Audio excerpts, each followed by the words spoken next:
Thank you for tuning in with the Enchantress. That is me, the Bubba. That is me on this revolutionary rise that is happening at this time. And so I'm kind of guided to do something completely different than I have done thus far.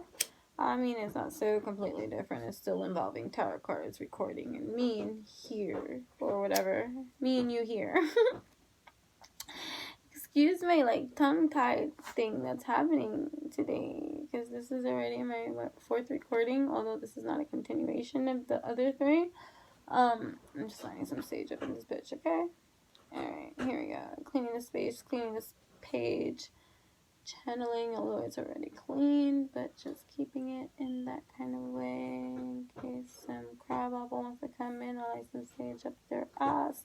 Here you go, bouquet of sage for you to travel into your home. To Olivia!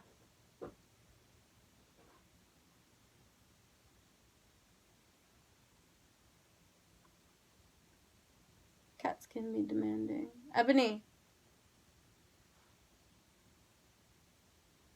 She don't like the door closed. Anyways, getting back into that kind of state of place. Hold on, please.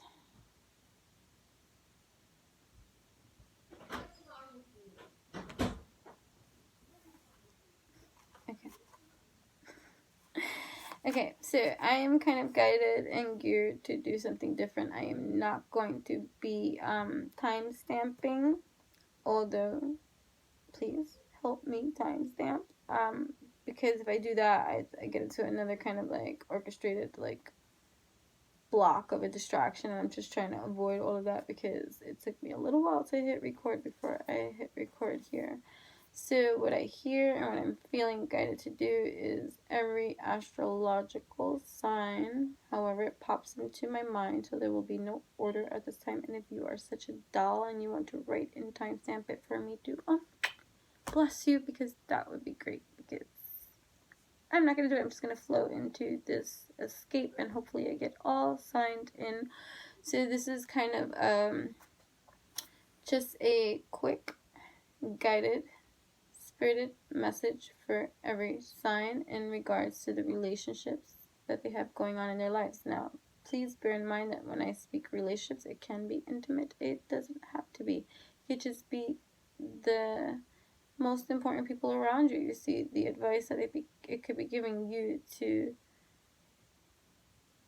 bring you at this time so that you can act in accordance to your majestic line at this time, especially with the people that you love in your life, and just providing you with further insight into that kind of dynamic of like something of a structuring of a system that just might be insightful for you to apply in your everyday life. And so I have decks in front of me, whether I'm going to be using the same decks for every single sign, I don't know, but I said it's going to be a quick message guide. I'm going to probably maybe pull 1 or 2 cards from each of the decks, see what I see, feel what I feel, vibe what I vibe, share what I share, and move on with care.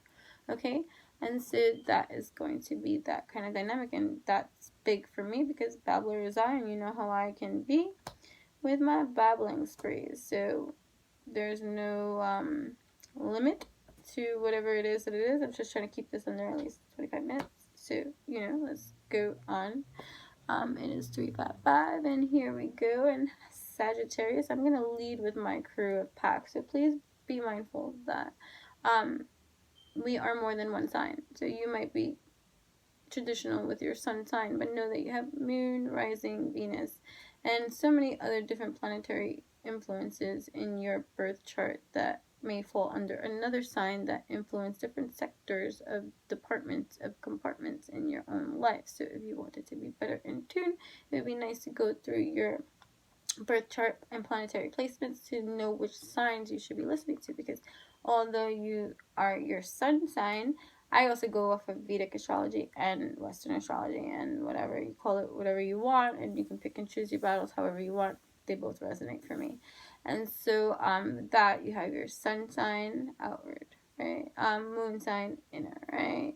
Rising sign over, right? And Venus love, right? Which is important. So you know, all of these can be under different times. So it'd be nice if, you know, if you wanted to, like, mix and match and be like, hey, I'm going to check out my sun sign, my moon sign, my Venus sign, see what advice it is and how I can tune that into my life and combine it, you guys. You know what I mean? That kind of thing at the time. So, yeah, I'm going to start with Sagittarius, guys. Alright, so this is for 520. 520, we're starting with Sagittarius. And message for the beautiful, bold, patient, queen, king, Sagittarius in the house. And you got peacock, okay? Let yourself stand out and be noticed, okay? And this too with the relationship, because we said we're going to apply this like messages for, you know, the relationships for the people you have in your life at this time. New love. So let yourself stand out and be noticed with new love too. Like if you're talking to someone, getting to know someone, getting intimate with someone, or someone that you even just been with for a while, getting to know a person, you know, for who they are, letting yourself stand out and be noticed instead of, like, you know, hidden away, even though Sagittarius don't play in that kind of way. But sometimes we could be shy in the dynamics of love, especially when our emotions are triggered. You see, forgiving and learning is something that has to be. As you release and heal the past, you experience more love in your present moment. So maybe there is new love that's stirring the emotional waters for you. You're being advised, let yourself stand out and be noticed too. Like, don't shy away from new love either.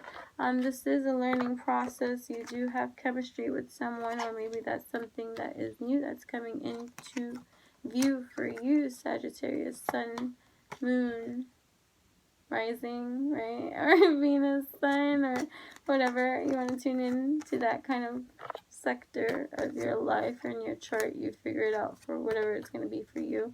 But so you are being advised that it is safe for you to let yourself stand out in terms of this chemistry that you might be having with this new love in your life. And maybe it's not such a new love. Maybe it's someone that you have been having challenges with, that maybe you haven't had the time to explore the relationship some more, and because you're going through a healing process or cycle, but the chemistry is real and it's there, and you're being asked to not shy away from the emotional realms of life, because typically, yeah, you might be bold, that's right, and the chemistry might be right, and you might be, you know, even gutsies in your approach, but usually when it comes in terms of emotions, you might not be so eager to allow yourself to be vulnerable in that kind of way. And so you are being advised that it's okay to let yourself stand out in that kind of way, because somebody is coming your way. Or maybe you're going someone's way. Once you decide and you make up your mind and the chariot comes, triumphant success to you at best in terms of whatever this is, this new love you see. Maybe it's a passion. It doesn't necessarily, but I did say that this was going to be about relationships that you have with the people that are in your life, you know, whether it be intimate or not. So this is in terms of relationship. There's chemistry there. Okay, some forgiving, so maybe it can even be a past love, reconnecting, making it new love, or new love with this chemistry that you have with maybe someone that you've been just getting to know, but it is popping off, and there you go. So now we're moving on to Scorpio. Scorpio, what message is for the sun, moon, rising, Venus, whatever is dominant in your chart of Scorpio that you want to know, the intimate relationships that you need to sow in this kind of relationship that you have with the people in your life that mean the